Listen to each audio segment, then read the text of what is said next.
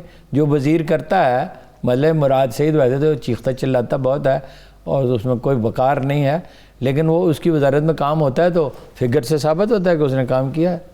ٹھیک ہے، جو کرنا چاہتا ہے. آپ کا خیال ہے شاہ فرمان کام کرے گا؟ شاہ فرمان باتیں کرے گا. آپ کا خیال ہے کہ عمران اسماعیل کام کرے گا؟ کام نہیں کرے گا، باتیں کرے گا. یہ سارے ایسے لوگ ہیں، میجارٹی ان کی ایسی ہے جو صرف باتیں کر سکتے ہیں. یہ معاشرے کا کچرا ہے سیاست میں جو کچھ ہے. یہ کنفیوشس سے لے کے آج تک ہر دانا آدمی نے یہ کہا ہے کہ جب شریف لوگ گھروں میں بیٹھ جائیں گے ان پہ معاشرے کے بدترین لوگ حکومت کریں گے. یہ پولیٹیکل پارٹیوں کا معاشرے کا کچرا بھرا ہوا. ٹھیک ہے ہارون اور اس کے ذمہ دار ہم سب ہیں. یہ تو میں پہلے بھی کہتی ہوں، ہم سب کیا ہم یہ نہیں کر اس بات سکتے کے کہ الیکشن کے دن اور کچھ نہیں کر سکتے تو اپنے گھروں میں ہی بیٹھ جائیں؟ صرف 5% ووٹ کاسٹ ہوں، 10% کاسٹ ہوں تو بالکل تبدیلی کی راہ ہموار ہو جائے گی. درست بات ہے، بالکل ٹھیک ہے. لیکن ہارون صاحب یہ یوریا کھاد کے حوالے سے جو بات چل رہی ہے کہ درآمد کی جائے گی، عام کسان اس پہ بڑا پریشان ہے. حکومت چاہے جتنا بھی ریٹ اپنا فکس کرتی رہے. دیکھیں نا وقتی طور پر یہی ہو سکتا ہے. اصل مسئلے کا حل تو یہ ہے کہ چھاپے مارے جائیں اور یہ قانون بنایا جائے کہ جو چھاپے میں، میرا خیال یہی ہے قانون، چھاپے میں جو پکڑی جائے گی وہ واپس نہیں ملے گی، اس کو وہ بانٹ دی جائے گی. ٹھیک ہے، ہونا یہ چاہیے حکومتی تحویل میں آئے اس کو تقسیم کر دیا. ڈپٹی کمشنر ہوتا تھا، اس کی ذمہ داری ہوتی تھی. اب کوئی ذمہ دار ہے ہی نہیں. اب مری پہ بیان کون دے رہا ہے؟ صداقت عباسی. صداقت عباسی کا تعارف کیا ہے؟ ایک پٹواری کا بھانجا ہے. یہ اس کا کل تعارف. ٹھیک ہے ہارون صاحب، اسی لیے تو کہتے ہیں کہ میجسٹریسی نظام جو تھا بڑا زبردست تھا. اس قسم کے معاملات آپ اس نہیں سے ہو پاتے بہتر تھے. نظام لا سکتے تھے. دنیا میں سول سروس کے تصورات بدل گئے ہیں. محکمہ صحت کو ڈاکٹر چلائیں، ٹھیک ہے. محکمہ زراعت کو خاص ٹرینڈ لوگ جو زراعت کو سمجھتے ہیں وہ چلائیں، ٹھیک ہے. FBR کے لیے الگ سے. یہ جو CSS کر کے آتے ہیں یہ نظام اب دنیا میں نہیں چل سکتا. دنیا پیچیدہ ہو گئی ہے. لیکن آپ نے پہلے نظام کو بدل ڈالا، بلدیاتی ادارے بنائے نہیں. زرداری صاحب تو ڈٹرمنٹ ہے نا کہ سندھ برباد ہوتا ہے تو ہو جائے جو مرضی ہو، وہ بلدیاتی ادارے نے. آپ نے پچھلے نظام کو بدل ڈالا اور نیا نظام آپ لائے نہیں. صحیح ہے. اور وطیرہ تو یہ ہے کہ کوئی ایک وزیر کسی جگہ فٹ نہیں ہوتا اسے دوسری جگہ فٹ کر دیتے ہیں. وطیرہ تو یہ ہے. کیا اس نے جب برباد کر کے رکھ دیا وزارت صحت کو تو عامر کیانی کو پارٹی کا سیکرٹری جنرل بنا دیا. صحیح ہے. اور سب ایک خدشہ یہ کہ اگر کسان کو وقت پہ یوریا کھاد نہیں ملی تو 3 بار پرائسز بڑھی ہیں، 3 بار دواؤں کی 3 بار. اور اب 160 ارب کی سبسڈی اٹھا لی. بعض کی قیمتیں جو ہیں اور ڈریب میں جرائم پیشہ لوگ بیٹھے ہیں. میں مافیا کہتا رہا ہوں، اب میں تھک گیا ہوں. جرائم پیشہ لوگ بیٹھے ہیں اور ڈاکٹر فیصل وی آل نو از اے جنٹل مین، لیکن وہ مافیا ادھر کا ادھر ہی ہے اور وہ سارے جرائم کر رہا ہے اور ڈاکٹر فیصل کے کانوں پہ جوں نہیں رکھتی. 20 دفعہ ہم پوائنٹ آؤٹ کر چکے ہیں. 20 دفعہ وہ اپنا لوگ فارماسیوٹیکل انڈسٹریز کے لوگ بریف کیس میں پیسے ڈال کے لے جاتے ہیں اور جو چاہتے ہیں کرتے ہیں. جعلی دواؤں کا تناسب پاکستان میں اتنا زیادہ ہو گیا ہے جس کی کوئی حد نہیں ہے اور پرائسز بے شمار بڑھی ہیں. اور ہارون صاحب یہ کوئی پاکستان تحریک انصاف کی حکومت نہیں، جتنی بھی حکومتیں وہ ساری کی ساری جرائم پیشہ افراد سے ڈرتی ہیں. ہاں ڈرائیو اس لیے تو کچھ نہیں کر پاتی پہلے سے. مگر ہم خان صاحب کو کس لیے لائے تھے کہ وہ جرائم پیشہ وہیں کے وہیں رہے؟ نہیں، ہائی کورٹ نے روک دیا، کابینہ نے نکال دیا، آدمی وہیں بیٹھا ہے تنخواہ لے رہا ہے. آگے چلیں. ایک سوال ہارون صاحب یوریا کھاد سے متعلق جو میں نے پوچھا آپ نے جواب نہیں دیا. خدشہ ظاہر کیا جا رہا ہے کہ گندم کا بحران پیدا ہو جائے گا اگر یوریا کھاد کسان کو بر وقت نہیں ملتی. نہیں، گندم کا بحران اس لیے نہیں ہوگا، ایک تو بارشیں بر وقت ہو گئی 3 دن سے ہو رہی ہیں. دوسرا یہ ہے کہ یوریا پہنچ جائے گی، جب پہنچے گی 50,000 ٹن جلدی تو اس کے نتیجے میں جو ذخیرہ اندوزی کی گئی وہ باہر نہیں، انشاءاللہ کوئی کرائسس نہیں. ٹھیک ہے. ایک معیشت کے اوپر ایک بڑا عام سوال جس پہ مجھے کچھ اعتراض بھی ہارون صاحب، ہر بار پوری قوم کے اوپر یہ احسان کیوں آتا ہے کہ صرف کراچی ہے جو پورے پاکستان کو پالتا ہے؟ نہیں، ہمیشہ یہ بات کی جاتی ہے. وہ اپنا کراچی میں جو لوگ احتجاج کر رہے ہیں، احتجاج میں تو وہ برحق ہیں. جماعت اسلامی احتجاج کر رہی ہے اور بہت شدید احتجاج کر رہے ہیں اپنے مصطفیٰ کمال، لیکن یہ فکرہ نہیں کہنا چاہیے. اس کی وجہ یہ ہے وہ مبالغہ آرائی ہماری قوم کا مزاج ہے. وہ اس لیے کہ 80% ٹیکس تو کمپنیاں دیتی ہیں ٹھیک ہے. درست بات ہے. تو وہ کمپنی کا ہیڈ کوارٹر کراچی میں ہے. کراچی میں ہے. ٹھیک ہے نا. کاروبار تو ان کا پنجاب میں ہے, میجارٹی تو پنجاب میں ہے, سندھ میں بھی ہے, دیہی سندھ میں بھی ہے, پختونخوا میں بھی ہے, بلوچستان میں بھی ہے. تو وہ کراچی پورے ملک کو نہیں پالتا ہے, ذرا مبالغہ رہی ہے کہ کراچی کا کنٹریبیوشن یہ کہنا چاہیے سب سے زیادہ ہے. یہ بات صحیح ہے. ٹھیک ہے. کراچی سے ایک اور بھی بات اور سب سے زیادہ ہے اور بہت زیادہ. ٹھیک ہے. ایک اور چیز بھی بہت زیادہ ہو رہی ہے سندھ کے اندر, کراچی تو نہیں سندھ پورے کے اندر. ہارون صاحب, کووڈ کیسز جو ہیں وہ 15% پازیٹیو کیسز رپورٹ ہو رہے ہیں سندھ کے اندر. بڑی پریشان کن 9,900 ہاں 15% کے حساب سے کہہ رہے ہیں. اور پنجاب کی آبادی اس سے 2-3 گنا ہے, مگر یہاں کم ہے. یہاں جو کیا وہ پروگرام شروع کیا ہے, reach every home programme, Punjab میں یہ ہو رہا ہے. کرونا میں پنجاب میں اچھا فائٹ کیا, اس کی تعریف کرنی چاہیے. کرونا کو اوورآل حکومت نے اچھا فائٹ کیا, اس کی تعریف کرنی چاہیے. تو اب دیکھیے کتنے کیس رپورٹ ہوئے ہیں, کوئی 1.5 کروڑ کے قریب پچھلے ہفتے رپورٹ ہوئے ہیں, جو یعنی دسمبر میں, اور نومبر میں تھے اس سے آدھے, اور کوئی 30 کروڑ آدمی سے متاثر ہو چکے. یہاں ہمارے ہاں 0 تک چلا گیا تھا ریٹ, بڑی اچھی بڑی کامیابی تھی. اب جناب تعداد بڑھ رہی ہے. ہاں جی, شروع ہو گیا. اور یہ بازاروں میں, مساجد میں, گھروں میں, ہر جگہ.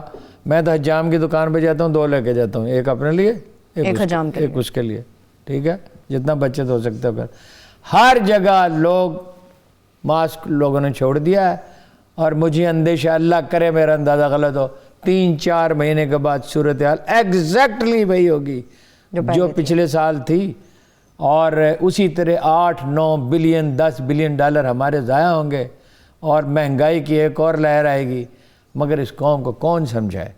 یہ مطلب یہ ماسک میں نہیں پہنوں گا اور بیمار ہو جاؤں گا تو گالیاں حکومت کو دوں گا. صحیح. ٹھیک ہے, ہر چیز کے مودے الزام حکومت کو نہیں ٹھہرایا جا سکتا. حکومت نے تو جن حالات میں اس بیوروکریسی کے ساتھ, اور ان مطلب یہ ہے کہ جو حکومت کے کل پرزے ہیں, جو کہ کیا ان کے بارے میں کہا, مزید کہنے کے لیے کوئی لفظ باقی بچا نہیں ہے. تو اس کے باوجود کرونا کا تو اچھا فائٹ کیا, اس میں تو کوئی شبہ نہیں. لیکن اگر عام لوگ احتیاط ہی نہیں کریں گے اور دکانوں کے پچھلے دروازے کھول کے سودا بیچتے رہیں گے, ہاں بیچتے رہیں گے. اور یہ کل میرے کمرے میں ایک آدمی آیا, اس نے یوں ماسک پہنا ہوا تھا, یوں. میں نے کہا ذرا اوپر کر لیجئے. ہاں جی, میں نے اسے پوچھا جراثیم کہاں سے آتے ہیں؟ اس نے کہا منہ سے. میں نے کہا ناک سے بھی آتے ہیں, ناک سے سانس تو یہ ہماری قوم ہے, یہ ہم نے اس کو تعلیم دی ہے. ٹھیک ہے ہارون صاحب, خطرے کی بات یہ ہے کہ ڈیلٹا اور اومیکرون ویریئنٹ کا امتزاج, کئی ایسے ملک ہیں جہاں پر یہ سامنے آ گیا, اور کہا جا رہا ہے کہ ویریئنٹ جو اومیکرون کا ہے کراچی کے اندر بھی 87% تک وہ پہنچ چکا ہے. تو یہ پاکستان کے اندر بھی ہو سکتا ہے. میں نے آپ کو بہت پہلے بتا دیا تھا. اب یہ دونوں ایک ساتھ ملیں گے ہارون صاحب تو مشکل اور زیادہ ظاہر ہے مشکل ہوگی, اور احتیاطی تدابیر نہیں کریں گے تو روئیں پھر. جو قوم پرہیز کرنے کے لیے, اللہ کے رسول نے کیا بتایا, Who was the most scientific person in the human history? اللہ کے رسول کہا کہ سب سے زیادہ علم کس کے پاس تھا؟ تو آسمانوں سے علم آتا تھا, فرشتہ آتا تھا. ٹھیک ہے, بھائی کوڑی کے ساتھ ایک نیزے کا فاصلہ رکھو. ٹھیک ہے, یہی اصول ہے. اللہ کے رسول نے جو طریقہ بتایا, صدقہ دو, کسی مریض کا صدقے سے بہتر علاج نہیں ہو سکتا. اپنا دعا کے پڑھو 40 مرتبہ لا الہ الا انت سبحانک انی کنت من الظالمین. اور وبا کی دعا وہ ہے جو ہم بتا چکے ہیں. اب جو یاد جو کرنا چاہتے تھے وہ میرا خیال ہے سب کر چکے ہیں. اور بہترین پرہیز کرو اور بہترین علاج کرو. اب پرہیز معلوم ہے, بھاپ لو, پرہیز معلوم ہے, ادرک کا وہ پیو, ٹھیک ہے, اور ماسک پہنو اور لوشن لگاؤ, معلوم ہے. اب آپ کرنا نہیں چاہتے تو پھر حکومت کو الزام نہیں دیا جا سکتا. تو اس کا کیا پھل معلوم ہے, اگلے ہفتے میں بتا دوں گا کہ یہ پھل, یہ سبزیاں کھانی چاہیے, یہ کرنا چاہیے, تو اس سے مریض جلد شفایاب ہوتے ہیں. لیکن آپ مرض میں مبتلا ہی کیوں ہوتے ہیں جی؟ درست بات. اور پھر الزام ہم حکومت کے سر پہ لگا دیتے ہیں. 95 یہ ماسک خرید لیں, 3 خرید لیں, N95, یہ تو بالکل سادہ والا ماسک ہے, 3 خرید لیں, ٹھیک ہے, اور اس کو دھو کے استعمال کرتے رہیں. آپ کے 300 روپے خرچ ہوں گے, اور ہمیشہ کے لیے آپ محفوظ ہیں. چلیے اس کے ساتھ ہی بریک پر چلتے ہیں. بریک سے واپس آئیں گے. ہارون صاحب نے بھی کچھ معیشت کی چیزیں ہمارے سامنے رکھی, مگر بریک سے واپس آ کر معیشت کے حوالے سے تفصیل سے بات کریں گے. مزید ہمارے ساتھ رہیے. بریک کے بعد ایک بار پھر سے پروگرام میں ہم آپ کو خوش آمدید کہیں گے. معیشت کی مکمل تصویر کا خاکہ کھینچنے کے لیے عدنان عادل صاحب ایک مرتبہ پھر ہمارے ساتھ موجود ہے. بہت شکریہ عدنان عادل صاحب. عدنان عادل صاحب, حکومت تو معیشت کی بہتری کے دعوے کر رہی ہے, کیا واقعی یہ حقیقت ہے یا فسانہ ہے؟ اور کل منی بجٹ کے حوالے سے بڑی اہم ملاقات ہونے جا رہی, کیا دیکھ رہے ہیں آپ آئندہ آنے والے دنوں میں کیا ہوگا معیشت کے حوالے سے؟ اشاریہ کیا کہتے ہیں؟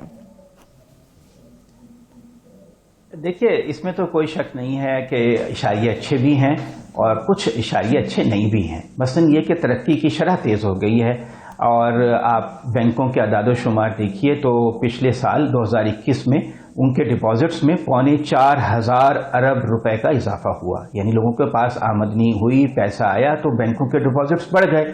اور اس مالی سال میں یعنی جون سے دسمبر تک جو لوگوں نے پرائیویٹ سیکٹر نے قرضہ لیا اس میں 5 گنا اضافہ ہوا پچھلے سال مالی سال کی نسبت, اسی عرصے کے مقابلہ کیا جائے. تو اس کا مطلب ہے کہ کاروبار میں وسعت آ رہی ہے, ترقی کی شرح تیز ہو رہی ہے. تو یہ تو اچھے انڈیکیٹرز ہیں اور کمپنیوں کے منافع بڑھ رہے ہیں. لیکن ایک مصیبت یہ ہے کہ ہماری معیشت کا سٹرکچر ایسا ہے کہ اگر گروتھ تیز ہوتی ہے تو تجارتی خسارہ بڑھ جاتا ہے, کیونکہ ڈیمانڈ بڑھتی ہے, باہر سے چیزیں زیادہ امپورٹ ہوتی ہیں, ایکسپورٹ ہم کم کرتے ہیں, تو پھر زر مبادلہ کا بحران پیدا ہو جاتا ہے. پہلے حکومت نے جب زر مبادلہ کے بحران کو کم کیا تو گروتھ سلو ہو گئی تھی. اب گروتھ تیز ہوئی ہے تو زر مبادلہ کا بحران پھر سے سر اٹھا رہا ہے. تو ابھی جو 6 مہینے ہیں جو ابھی اس مالی سال کے گزر چکے ہیں اس میں 25 ارب ڈالر کا تجارتی خسارہ ہے. یعنی سال ختم ہونے پہ یہ 45 سے 50 ارب ڈالر کا ہوگا. جو ہمارے اوورسیز پاکستانیز ہیں وہ کوئی 30 ارب ڈالر بھیج دیں گے, تو 50 میں سے 30 نکال دیں, باقی 20 ارب ڈالر کہاں سے آئیں گے؟ یہ جو شارٹیج ہے پھر حکومت کو IMF کے پاس جانا اس کی مجبوری ہے. یہ پاکستان میں 22ویں مرتبہ ایسا ہے کہ ہم IMF سے قرض لے رہے ہیں. ہر حکومت لیتی ہے, چاہے زرداری صاحب کی ہو, نواز شریف کی ہو, بے نظیر کی ہو, معین قریشی کی ہو, ضیاء الحق کی ہو, بھٹو کی ہو, ایوب خان کی ہو, سب نے IMF سے قرضہ لیا. پاکستان کی معیشت کا سٹرکچر ایسا ہے. لیکن جب اپوزیشن میں ہوتے ہیں تو اس کی مخالفت کرتے ہیں, جیسے اب پیپلز پارٹی بھی کر رہی ہے اور نون لیگ بھی کر رہی ہے, اور اب وہ میٹنگ کر رہے ہیں کہ اس کے خلاف ووٹ دیں, اس کو کامیاب نہ ہونے دیں. مگر ملک کے لیے ضروری ہے کہ IMF کی جو شرط ہے وہ مانی جائے. یہ جو تجاویز ہیں منی بجٹ جس کو کہا گیا ہے اس کو منظور کیا جائے. ملک کا مفاد اسی میں ہے کیونکہ ہمارا تجارتی خسارہ بہت زیادہ ہے. صاحب تجارتی خسارے کو دور کیسے کرنا چاہیے, کیسے دور کیا جائے اس تجارتی خسارے کو؟ کون سی تبدیلیاں سٹرکچر میں ضروری ہیں؟ 10-12 سال تک تو نہیں ہو سکتا. ہمیں بڑے پیمانے پہ انڈسٹریلائزیشن کرنی پڑے گی. جیسے ہم نے ایٹم بم بنایا, میزائل بنائے, اس طرح ہمیں انڈسٹری لگانی پڑے گی. اگر ہم 10-15 سال تک معافی چاہتا ہوں, ڈاکومنٹیشن کریں, کالا دھن سفید ہو اور ٹیکس پورا وصول کریں تو بالکل ٹھیک ہو جائے گا. اس سے آپ ایگری نہیں کرتے؟ ہاں ٹیکس بھی وصول ہو, لیکن زر مبادلہ کا جو بحران ہے وہ بھی صحیح ہے, اس سے حکومت کا بجٹ جو ہے بیلنس ہوگا. مگر یہ جو باہر سے امپورٹ زیادہ ہوتی ہے اور ایکسپورٹ کم ہوتی ہے, اس کے لیے ڈالرز نہ منگوائیں نا زر مبادلہ یہ قیمتی ٹیلی فون نہ منگوائیں, یہ کتوں کے لیے خوراک نہ منگوائیں, چاکلیٹ نہ منگوائیں اتنی, اور دودھ جو ہے پاکستان دنیا کا سب سے زیادہ دودھ پیدا کرنے والے ملکوں میں سے ہے, تو نہ منگوائیں دودھ, خشک دودھ یہاں بندوبست کریں. شارٹ ٹرم تو نہیں ہو سکتا, مگر یہ کہ 1.5 سال میں تو یہ ہو ہی سکتی ہے. پلاننگ تو کر ہی سکتے ہیں. نہیں 10-12 سال لگیں گے اگر پلاننگ کریں. 1-2 سال میں کسی کے چلیے 10-12 سال کا یہاں آغاز تو ہو. یہ لوگوں کو بیوقوف بنانے کی کوشش کرتے. ٹھیک ہے, ہاں آغاز ہونا چاہیے, انڈسٹریلائزیشن ہو بہت بڑے پیمانے پہ, یہی اس کا حل ہے. یہ جو عوام کو بیوقوف بنانے کے لیے دعوے کرتے ہیں نا, یہ بالکل غلط ہے. ہر حکومت یہی کرتی ہے کہ IMF کے پاس جاتی ہے, کیونکہ پاکستان کی معیشت کو قرض کا ایک نشہ ہو گیا ہے. یہ نشہ چھڑانے میں بہت ٹائم لگے گا. ٹھیک ہے, اس کے لیے کوشش ہونی چاہیے. عدنان عادل صاحب, منی بجٹ کے بات ہو رہی ہے, منی بجٹ کے حوالے سے بھی کہا جا رہا ہے کہ مہنگائی کا ایک اور طوفان ہے جو عوام کے اوپر لاد دیا جائے گا, اور یہ طوفان آئے گا, سب اس کا شکار ہوں گے. آپ کو کیا لگتا ہے کہ اس کے اثرات کیا مرتب ہوں گے؟ اگر ہم لوگوں کی صورتحال کو دیکھیں, حالت کو دیکھیں, معیشت کو دیکھیں, اس کے کانسیکوینسز کیا ہوں گے؟ اپوزیشن تو پھر ٹھیک کام کر رہی ہے نا, وہ کہہ رہی ہے ہم اس کو پاس نہیں ہونے دیں گے, منظور نہیں ہونے دیں گے. دیکھیں اگر اپوزیشن کو حکومت مل جائے تو وہ بھی ایسے ہی کریں گے. یہ تو ابھی اپوزیشن میں بیٹھے ہیں نا، اس لیے کہہ رہے ہیں. وہ جب حکومت میں تھے وہ بھی یہی کر رہے تھے. ابھی یہ ہے کہ صرف ایک چیز کا زیادہ اثر پڑے گا لوگوں پر، وہ ہے دوائیں. لیکن دوائیں جو ہیں اس کا سیلز ٹیکس لگا کے حکومت نے ریفنڈیبل کر دیا ہے کہ جو دواؤں سے حکومت سیلز ٹیکس لے گی ان کو ڈاکیومنٹیشن ہو جائے گی، لیکن وہ ان کمپنیوں کو واپس مل جایا کرے گا وہ پیسہ. تو اس طرح دواؤں کی قیمتیں زیادہ ہونے کی بجائے کم ہونے کا امکان ہے. البتہ اور بہت سی چیزیں ہیں، جیسے سرخ مرچ ہے تو اس کے اوپر حکومت کو ٹیکس نہیں لگانا چاہیے. جیسے بچوں کا دودھ ہے، تو 2-4 چیزیں ایسی ہیں جس پہ حکومت کو ذرا نظر ثانی کرنی چاہیے، اور جو عام استعمال کی چیزیں ہیں. لیکن اس کا زیادہ اثر جو ہے متوسط طبقے پہ پڑے گا.